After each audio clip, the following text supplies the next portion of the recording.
masalah kriminal, masalah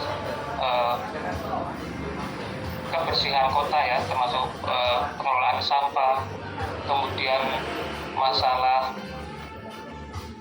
hal-hal yang berkaitan dengan ekonomi, kejahatan, misalkan ada pencurian dan lain sebagainya, itu bisa jadi disebabkan karena terlalu banyaknya penduduk di suatu tempat, padatannya tinggi, namun di kota itu belum menyediakan fasilitas yang memadai atau sumber daya yang memadai untuk digunakan oleh penduduknya.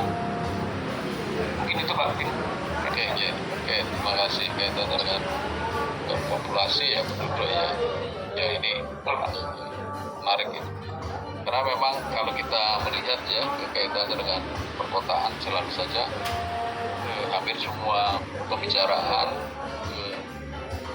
akan terkait dengan urbanisasi tadi yang disampaikan Mas Prastio itu ya, banyaknya penduduk di perkotaan. Nah ini sesuai dengan apa yang diprediksikan Mas Prastio ya, jadi aspek kaitannya dengan aspek jumlah penduduk. Nah ini menarik juga ya.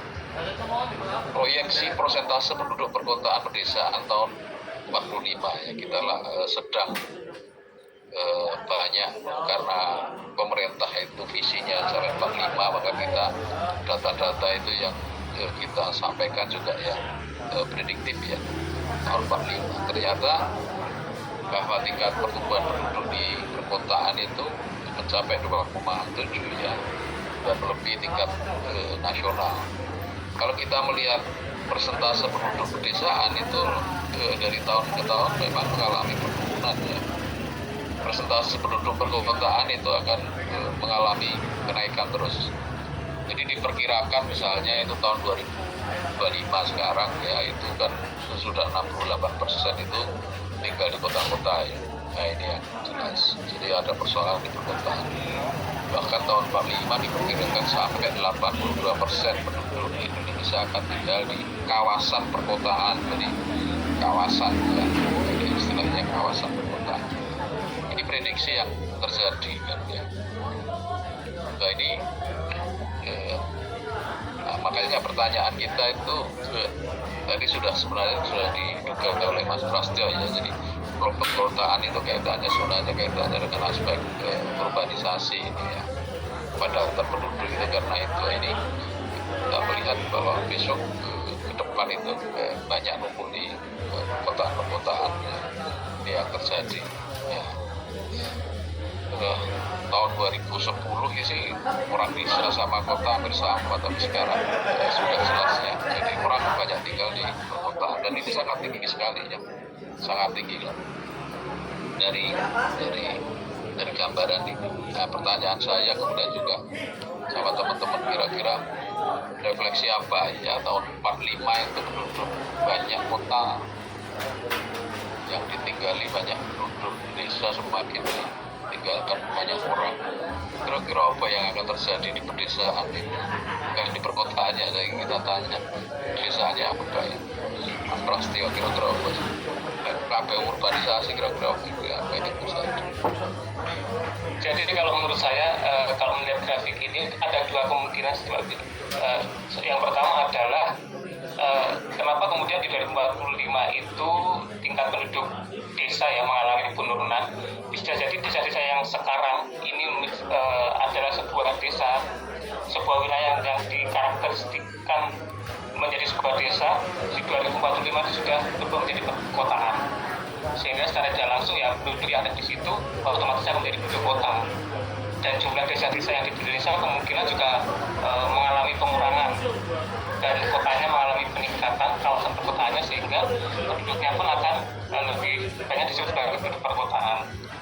Yang kedua, kenapa kemudian di 2045 banyak sekali penduduk yang tinggal di kota daripada di desa adalah ini mungkin berkaitan dengan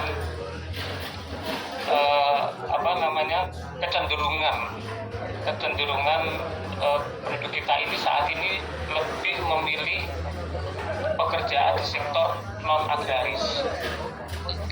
Nah, kalau di desa ini kan dicirikan sebagai wilayah yang mata pencariannya agraris, sedangkan di kota sebaliknya. Maka akan banyak penduduk yang karena tertarik dengan pekerjaan non agraris akan melakukan urbanisasi dan rame-rame tinggal di kota daripada di desa. Kemungkinan seperti itu, Pak. Ya, mungkin ada teman lain ya, misalnya Susan Ansarianto ada nggak ya? Kira-kira apa prediksinya? Mohon izin Ya, Pak Bin, berdasarkan pengalaman yang pernah kami ikuti Pak, jadi ada case yang sedikit berbeda dengan Mas Prasetyo. Misalkan di daerah Kalimantan itu ada beberapa desa yang sudah tidak berpenghuni. ya, Misalnya di wilayah desa tersebut banyak ya mungkin bisnismen atau apalah, intinya yang untuk dimanfaatkan hasil buminya, sirtu atau apa, sehingga di dalam lingkup administrasi desa tersebut faktanya sudah tidak ada penduduknya, sehingga beberapa waktu lalu mereka studi banding ke Sidoarjo bagaimana caranya dia untuk mengusulkan penggabungan desa, dikarenakan desa tersebut sudah tidak ada penduduknya, akan tetapi dana desa masih terus mengalir seperti itu Bapak. oke. Ya, jadi kasusnya di Kalimantan ya kira-kira itu Mas. Oke, siap Bapak. Di Kalimantan Tengah kalau tidak salah kemarin Bapak, yang studi banding ke Sidoarjo. Karena Sidoarjo pernah melakukan penggabungan desa yang terdampak lumpur lapindo. Jadi prediksinya sebenarnya Mas Pras itu juga nggak salah juga, ke depan itu mungkin desa-desa itu dengan banyaknya penduduk mungkin itu kemudian menjadi sebuah kota tersendiri ya. Jadi jumlah desa itu otomatis juga turun juga kan gitu ya, ini bisa saja ya. Mungkin ya. Oke ya, ini prediksinya seperti itu. Oke, ini sebenarnya gambaran ini kalau kita melihat gambaran apa yang lainnya ya, sebenarnya kemarin kan kita bisa sampaikan bahwa ini studi kasusnya tahun 2011 ya, bahwa ternyata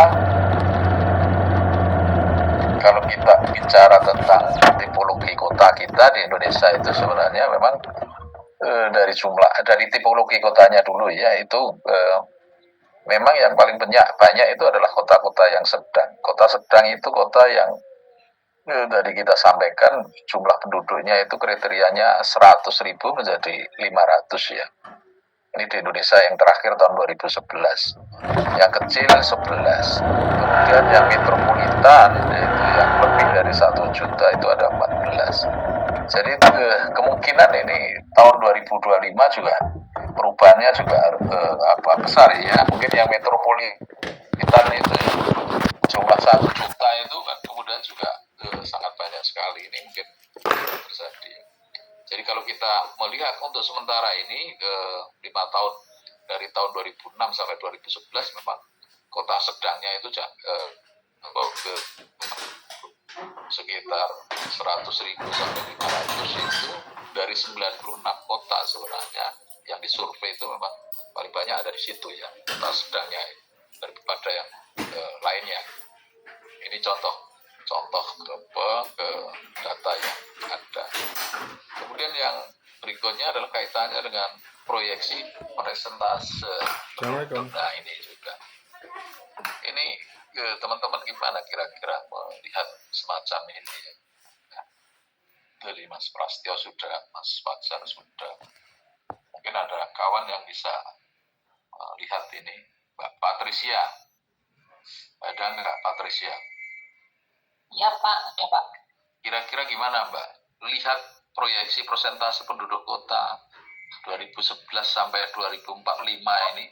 Nah ini variasinya seperti ini ya. Jadi ke depan itu kawasan megapolitan ya, yang lebih dari ke sekian juta itu peningkatannya tinggi sekali ya dari sisi aspek jumlah apa, penduduk. Sementara kawasan metropolitan yang dulu tahun 2011 itu cukup tinggi, kira-kira tahun 45 itu kalah dengan yang megapolitan. Ya. Ini kira-kira gimana kira-kira tanggapan? Ini prediksi ya, kira-kira gimana? Pak, baca ini gimana?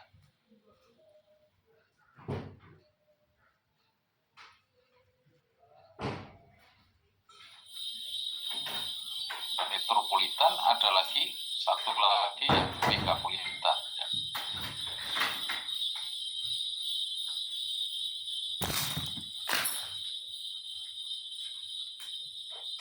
Gimana Mbak Patricia?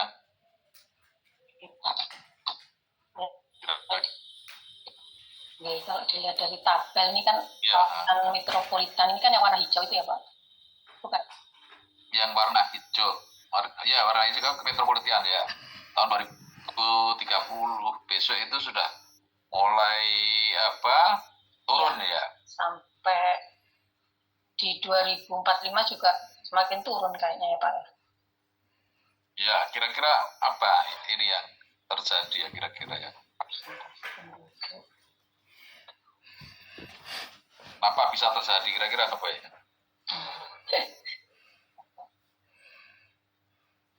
Jadi kalau kawasan megapolitan itu jumlah penduduknya di atas 5 juta ya. Jadi besok banyak kota yang megapolitan dengan jumlah lebih dari 5 juta. Kalau kota metropolitan kan 1 juta sampai 5 juta itu, tapi lebih dari 5 juta itu sudah menjadi kota yang disebut dengan megapolitan. Nah, kira-kira benar nggak ini prediksi sih kan kira-kira banyak jumlah kota.